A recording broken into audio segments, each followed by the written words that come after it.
name is Dr. Christina Sevdali. I'm the course director. I'm joined with Roshan Makaskar, our final year student, and we are going to give you an overview about linguistics at Ulster, and also going to be happy to take some questions. So I'm going to provocatively call this talk "Linguistics as the Perfect Discipline," and I would like to I will expand on that while I'm talking about what linguistics is. But before I do that, I wanted to just draw your attention to the fact that Ulster has two types of linguistics courses.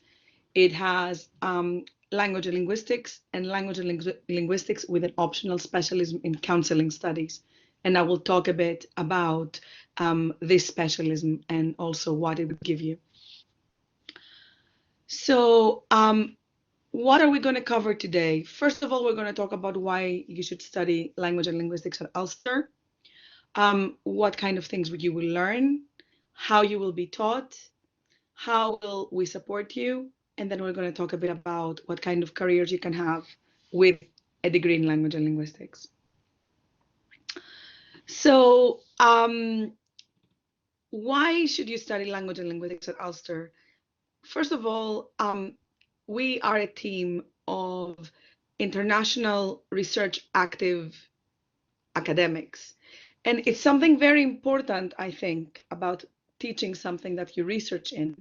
So my specialism, for example, is twofold. I like to study multilingual children and how do children acquire more than one language at the same time. I've done a variety of projects here at Ulster, but I also like to study how languages change. So I come from Greece originally, and my oldest research involves changes from ancient to modern Greek. I'm mentioning this to explain to you that when I teach these topics to my students, not only am I able to do so because I know them and I've studied them, but also because I've researched them myself. And this makes us better teachers, more passionate teachers, and definitely more appropriate to supervise you, for example, on your final year dissertation.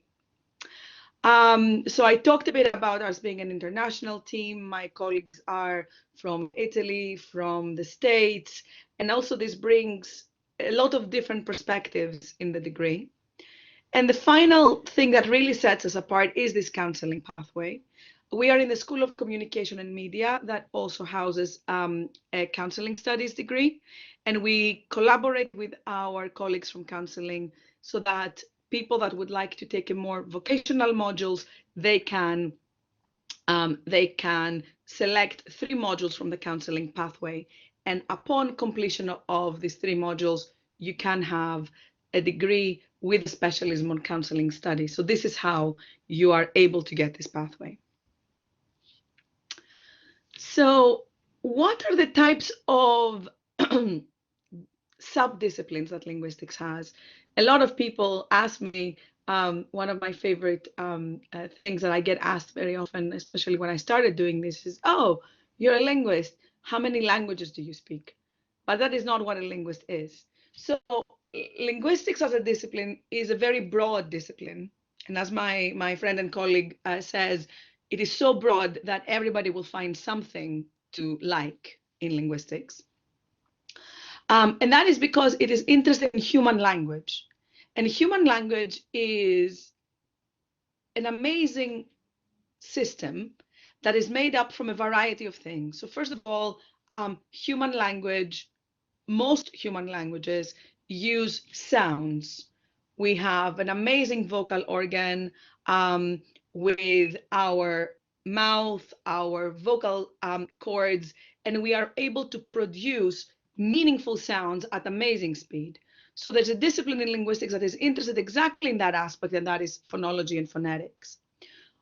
Language also employs rules. So for example, in English, you need to put the article before the noun, the boy, and that is a rule of English. You cannot say boy there. But in a lot of other languages, you can. And disciplines like syntax are interested in how languages are structured. A discipline like morphology is interested in how the bits of words are put together again, in rule-governed ways to create complex words, like, for example, I don't know, unhappy, which is a very boring and old-fashioned um, word, but also a word like the only one, like, well, we can talk something about from COVID times, social distancing. So you create a complex word following some rules of the language. Of course, languages are using all of these things, sounds and rules, to convey meaning. So some linguists, and in particular the disciplines of semantics and pragmatics, are interested in where is meaning in language? How is meaning represented? How do people understand meaning? And then, of course, there are disciplines like that I already alluded to. For example, language acquisition, that studies the true miracle of children younger than 5 producing and understanding immensely complex sentences at an amazing speed, when, for example, a grown-up is learning a second language and is struggling for years and still makes mistakes. So language acquisition is primarily interested in how do children acquire language. And a secondary interesting question is, why can't adults acquire a language in the same way that children do? I talked to you a bit about historical linguistics.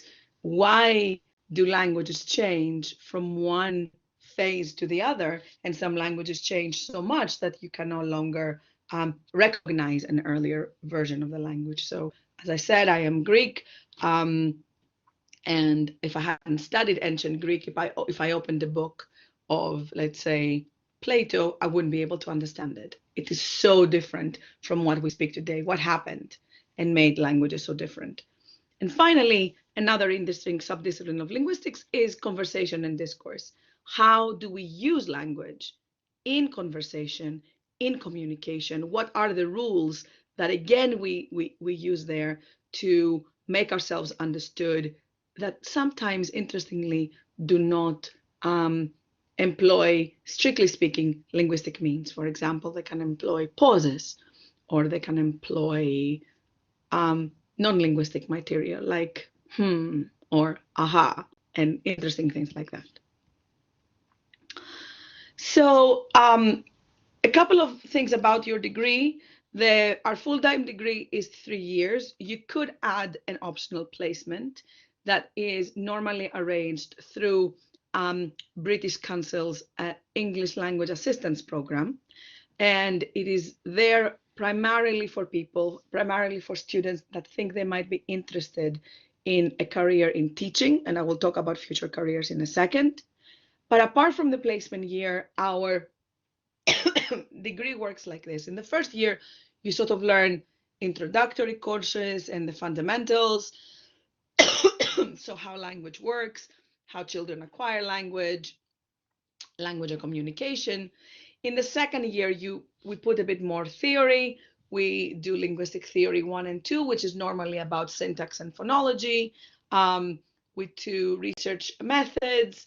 And then in the final year, there's optional modules, but also primarily a dissertation project, which is a 10,000 word undergraduate dissertation on a topic of your choice, which is really which has been used in the past and in this year, of course, from students to really give their slant in their degree.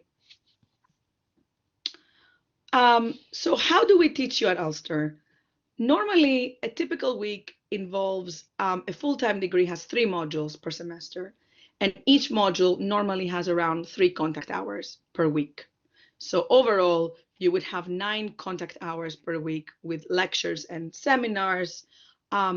And we would assume and we would expect that you also add 10 hours personal study. We support our students, and we're very proud to do so. There is a great interface like the one that we're using now, Blackboard, that we use and we've used in the past year to give lectures online. We support you in doing all kinds of collaborative work with your peers. So we support group work. You have different types of assessment. There's exams, there's coursework, there are essays, there are presentations. And we're really taking a very blended learning approach to your degree. As I said already, we are there's different levels of support. Of course, there's me as the course director, but there's also a yearly tutor that you can have weekly catch-ups with. Each module has a module coordinator that is responsible for the most specific aspects of the module, and there are office hours there for your dissertations. There's a dissertation supervisor, and there's a variety, as I said, of resources that you can see here that support you throughout the degree. The one thing I really want to draw your attention to is career sessions that are built into the degree. So there's a separate department at Ulster that would support your employability aspect, and these colleagues are coming and giving tailored sessions for linguists in the various years of the degree. I wanted to spend a bit of time to talk about the impact of COVID-19 in teaching and learning. And we have used, as I said, a lot Blackboard Collaborate. Ulster has been very cautious and has kept everything online this year for a degree like ours. We've had online office hours. We had weekly catch-ups with different year groups, and we even arranged online space for student group meetings. So now I'm going to pause for a second and let Roisin speak a bit about her experience at Ulster, having stayed with us for the last 3 years. Can you all hear me? Hello? Yes, yeah. We can hear you great. I just have to say, overall, I really enjoyed this course. I'm a little bit sad that it's over. I never thought I'd say that, but no, this course, you learn so many different things. History of English, the science of conversation, research methods within linguistics, about multilingualism and how these children adapt to 2, 3, however many languages. The great part of it is the dissertation is what you want to do. So it's your individual independent project, and of course you get help from your supervisor, and you can check in with them as much as you need to, which is great. The course also has given me skills to carry with me forever, like group and individual work. There's a mixture of both, presentation skills and IT skills. So they're great skills to have in any workplace. I'm trying to think what else. The overall pandemic, I was a wee bit annoyed that we were going online because we weren't going to be on campus, but the lecturers and staff within the course really made us feel comfortable with the online learning environment, and it became fine. It became just as good as being in class, if not handier. They were only an email away or a video call. So no, I really enjoyed this course, and I would highly recommend it. It opens a variety of doors: speech therapy, audiology, teaching, you name it. I have an offer for a master's in human resources, so there's many jobs that can get you into, even if you do change your mind while you're in the course. I think that's all I have to say. Thank you, Roisin. Thanks a lot. It's nice that you talk about. It's great news about your master's offer, and I'll talk a bit about careers in a second. So I wanted to spend a tiny bit of time talking about one placement-like opportunity that we've had alongside the degree, and that is a project called Language Made Fun that we had alongside Bernardo's Northern Ireland, where our students volunteered as Bernardo's volunteers, and they assisted children of refugees and asylum seekers with their English. And really they used their skills, their linguistic skills, to understand the problems of these children and to help them with their English. And we're immensely proud of this program. And it's just one of the ways that linguistics and the better and more scientific knowledge of language can really help people in so many ways. One thing, so Roshan talked a bit about employers and talked a bit about future careers. So this is where we're going now.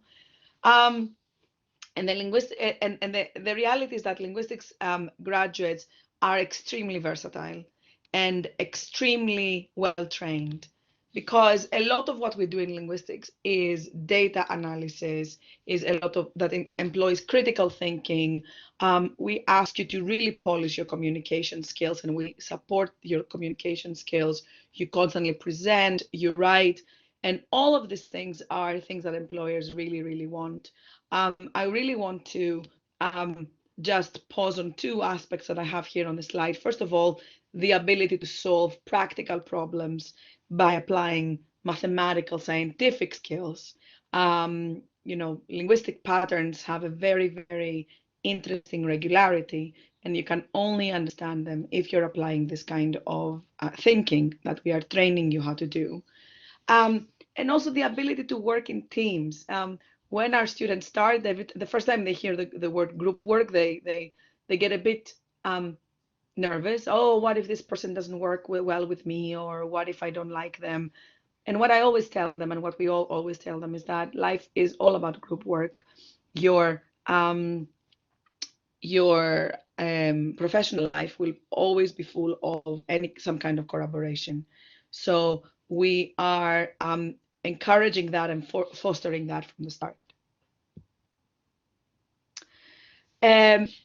Going now to careers, there are two types of careers that you can do with language and linguistics. One is that careers where you need to specialize in something that relates to language and linguistics, and ones where you can use your linguistics transferable skills to something very, very different. So in the first camp, I would put speech and language therapy and teaching and audiology or translation, exactly because you would be using your linguistic skills, and you will be specializing further. But as Roshing mentioned, you can also use your skills and apply them anywhere you want. So she could choose to do human resources. Other students have done publishing. Other students have done public relations. Other students have gone into advertising, and really just use the transferable skills of the degree. The one thing I really want to say is that 70 more of job advertisements do not specify the type of degree you want if they're graduate jobs. So my advice to prospective students is always that you should do what you like, do it well, get the best degree that you can, and this will open doors, if not on this particular discipline, in others. So a bit of information about COVID. We have been adapting, and we have been really, really trying to be safe. It is not 100% clear, obviously, how the world is going to be next year. So we're going to be continuing to try to understand what's happening and adapting to that. As I said to you before, I'm very happy and proud of Ulster's approach this year, where they really put the safety of everybody first. And as Roshan said, everybody was a bit ambivalent towards the online environment at the start. The students were, but I really think we have managed to adapt in a way that it has allowed us all to get the best out of a really difficult situation. I'm not going to present anything else. This is about entry requirements that you can see. And just to remind you, there's a live chat function, and there is a Q&A with admissions. And really, if there's any questions, just to say, to type them on the sidebar. Thank you very much.